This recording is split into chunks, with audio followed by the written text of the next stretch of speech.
Յուրաքանչյուր սկրինինգային ծրագիր հենց նախատեսված է որոշակի փուլում, որոշակի հիվանդություններ կամ ախտաբանություններ ախտորոշելու համար, հա, պտղի մոտ։ Այո, հստակ որոշակի ժամկետներում է կատարվում յուրաքանչյուր հետազոտություն, օրինակ առաջի ուլտրաձայնային հետազոտությունը, սկրինինգային հետազոտությունը կատարվում է հենց 12-ից 14 շաբաթական ժամկետում, որտեղ գնահատում ենք պտղի վիճակը, ժամկետն ենք հստակեցնում եւ նաեւ պտղի պարանոցի հաստությունն ենք գնահատում, քթոսկրի առկայությունը եւ մի շարք կարեւոր հատկանիշներ, դրանք զուգակցում ենք բիոքիմիական գենետիկ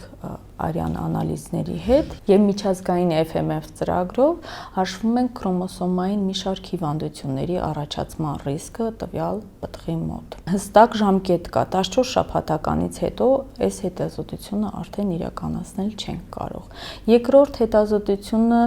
կատարվում է 18-ից 22 շաբաթական ժամկետում, որի ժամանակ եւս գնահատվում է պտղի վիճակը, հստակ ժամկետն է որոշվում,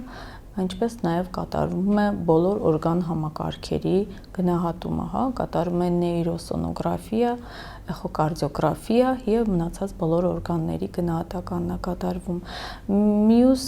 հետազոտությունը կատարվում է 26-ից 28 շաբաթական ժամկետից սկսած, դա դոպլեր հետազոտությունն է։